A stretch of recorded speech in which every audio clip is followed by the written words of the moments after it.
Bon, une petite vidéo de fin d'année là pour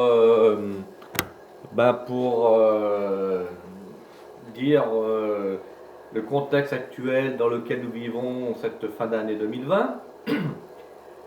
Je vous souhaite à tous un bon réveillon de Noël, un peu en avance, hein, et encore plus en avance, un bon réveillon du jour de l'an, confiné chez soi, hein, voilà, hein, à regarder un film de cul ou à regarder je sais pas trop quoi, hein. Voilà, puisque vous pourrez rien faire, hein, voilà. Moi personnellement je fais rien de spécial et puis si j'ai un truc de prévu, de toute façon je me jetterai pas pour le faire. Donc il y a deux produits qui vont bien se vendre, enfin qui se vendent bien. Il y a un produit qui se vend bien depuis déjà quelques temps, mais je pense qu'il y a un autre produit qui va bien se vendre en fin d'année. Alors le premier produit qui se vendait bien, c'était les mouchoirs Kleenex pour tous les gens qui pleurent leur race puis qui sont pas capables de bouger, hein, qui sont pas capables de se bouger le cul en disant bon bah de toute façon il y en a ras le bol maintenant parce que c'est la deuxième vague. Comme dit le proverbe français, jamais 203. Il y en aura peut-être une troisième, hein, c'est pas exclu, puis peut-être une quatrième.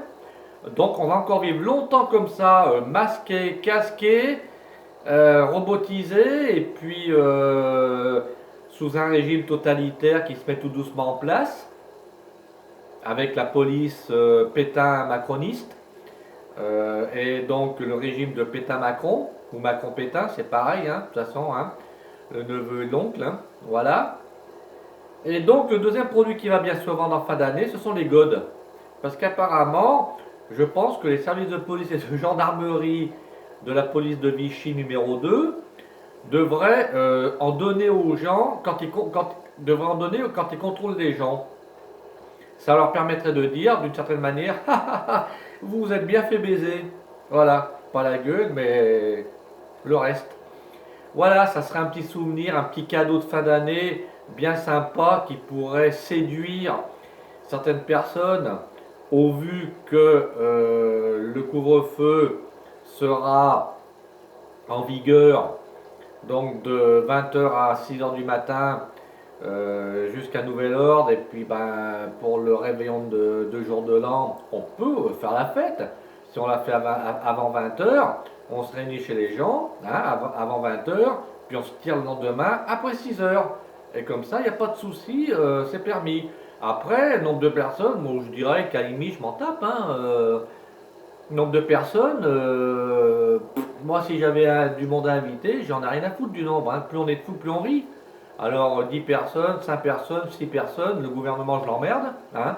Casse-tête en premier, enfin casse-couille en premier. Voilà. Et puis son sbire Darmanin et puis tous les autres. D'accord. Donc moi, le couvre-feu, une fois que les gens sont chez moi, j'en ai rien à secouer, hein, on fait la fête avec le nombre qu'on est, et puis voilà, quoi, si on est plus du nombre prévu par la loi casse-couille, eh bien on sera plus, et puis c'est tout, hein. Moi, de toute façon, je fais fi de ça, hein, parce qu'à un moment donné, il va falloir que ça s'arrête, hein. Il va falloir que les gens reprennent une vie normale.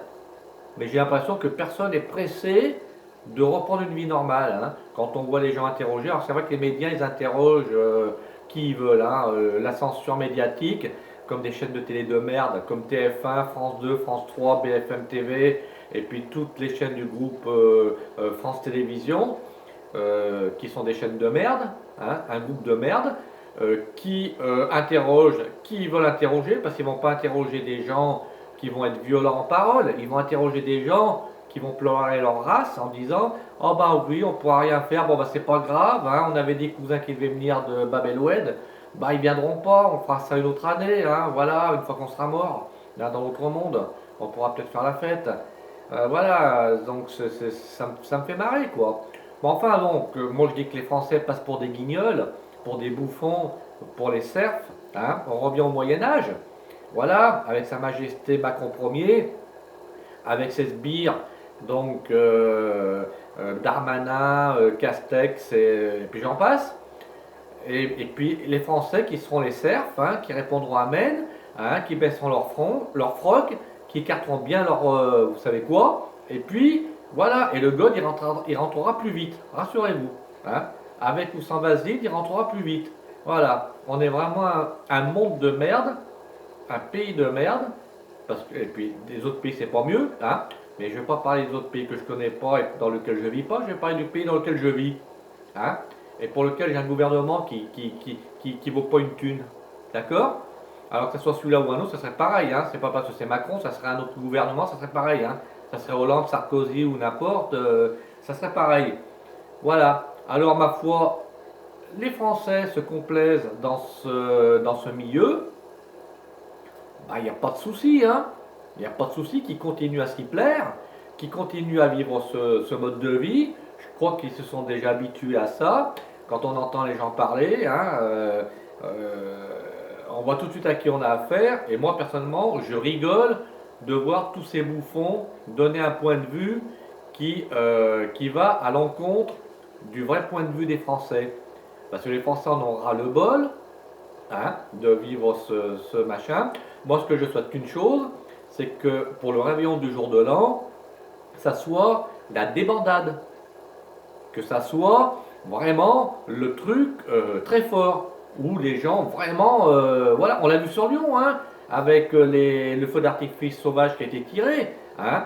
Là, par contre, ce sont les flics qui se sont fait goder, hein, avec les politiques, les maires et tout ce qui s'ensuit, hein.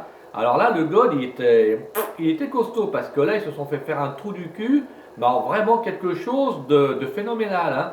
Parce que quand on a vu le feu d'artifice que c'était, moi je regrette de ne pas avoir été à Lyon le 8 décembre, j'avais presque envie d'y aller quand même.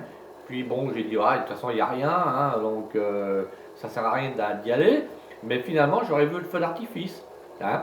Voilà, parce que franchement, là, les mecs, ils ont fait fort. Et bon, je leur tire mon chapeau, je leur dis un grand bravo. Voilà, ils ont baisé la gueule du gouvernement, ils ont baisé la gueule des flics, ils ont baisé la gueule des politiques tels que les maires, les préfets, les députés, enfin toute cette race à poux, hein, qui nous pourrissent la vie à longueur d'année. Donc voilà, quoi, il aurait fallu qu'ils le fassent à Paris, hein, parce que le bolchevique, là, le préfet allemand, hein, il l'aurait eu dans le cul, il aurait eu vraiment la moustache qui aurait été comme du chocolat. Vous savez, la pub du chocolat en vin, là, je suis fou du chocolat en vin. Le mec il a une moustache comme ça, mais alors lui il aurait eu une moustache comme ça, hein, vraiment, hein, et il aurait fait le salut nazi, hein. Voilà. Ça aurait été marrant que ça soit pas. Et ben non, ça s'est passé à Lyon. À Lyon, on a un préfet normal, on va dire, hein. Bon, après, il applique les procédures, hein, bon, comme tous les préfets. À Sud Paris, lui, par contre, il est comme Emmanuel Barbe, hein, le préfet des Bouches-du-Rhône, hein. Voilà, hein, il baisse son froc ou il passe au bureau pour avoir une promotion. Et puis il obtient ce qu'il veut. Mais ça aurait été à Paris, ça aurait été marrant qu'il y ait un méga feu d'artifice, 3 ou 4 fois plus gros que celui de Lyon, pour voir la gueule du préfet de Paris. Et puis voir la gueule de la mère Hidalgo aussi. Parce que ça aurait été comique de voir ça, quoi. Mais bon, ça s'est fait à Lyon. Bah, à Lyon, on a des couilles, hein. Enfin, il y en a qui ont des couilles, il y en a d'autres qui n'en ont pas, qui sont castrés depuis qu'ils sont nés. Ben là, il y a eu des gens qui ont eu des couilles et qui ont tiré un feu d'artifice monumental. Voilà. Allez, sur ce, passez les bonnes fêtes de fin d'année, confinés, hein, ou compte tout court. Mais passez les bonnes fêtes quand même. Et puis, ma foi, peut-être que l'année prochaine, à Noël 2021, on refera peut-être les mêmes fêtes de fin d'année que 2020. Hein, pourquoi pas? Confiné, on est pas mal finalement, hein. Ça permet de se reposer, puis de pas se pourrir le foie, le pancréas et compagnie avec toutes les gourmandises et toutes les merdes qu'on mange. Allez, bonne fête à tous!